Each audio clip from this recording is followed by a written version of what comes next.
और ये hello hello सागर, ये 1100 रुपए का पुरस्कार। एक बार ताली बजा, जोरदार ताली बजा के आप लोग स्वागत करेंगे। हमें तिवारी जी पुजारी जी को दिए हैं मुंबई से।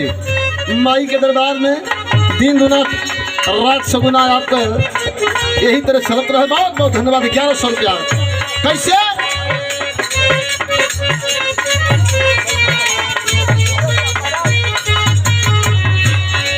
कर तारू धनी हमके देखावाना,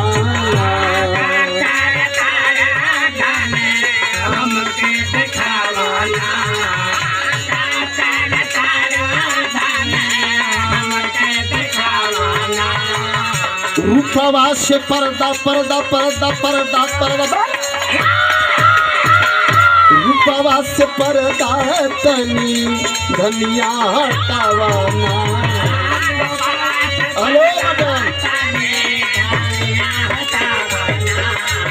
रूपवा तब कहे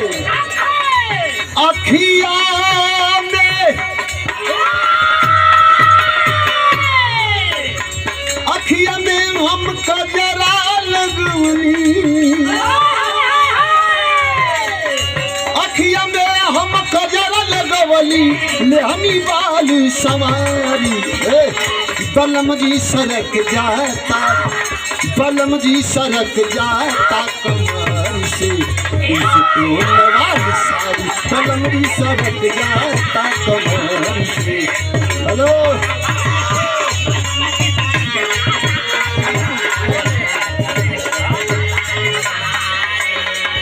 राजेश भैया भी बैठल हम कैसे कहे। अरे रच रच मेहंदी लगवली हो। अच्छा प्रीति जी, मेहंदी के बारे में तो पता होगी आपकी। आजकल तो टैटू चल है, लेकिन पहले का दुल्ही रहा सिंदूर लगावा लाली लगावा पता न चल सभ्यता रहल, लेकिन कहत बका अरे रच रच मेहंदी लगवली हो, सोलह श्रृंगार सजवली हो।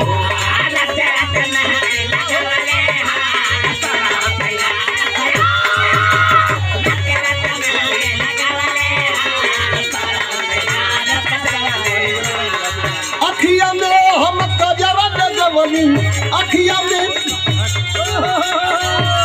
में हम कजरा लगवली लेहनी बाल सवारी। बलम जी सरक जाता, ये राजा सरक जाता अरे इसको नवाली सारी।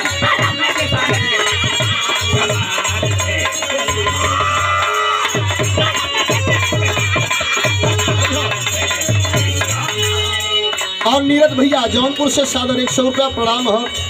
अरे बलम जी सरक जाता, ये राजा सरक जाता कमर से स्टोन वाली साड़ी।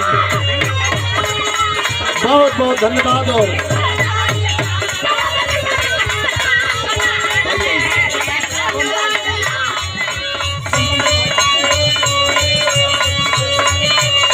एक लाइन एक बाद खुद का नंबर है कैसे।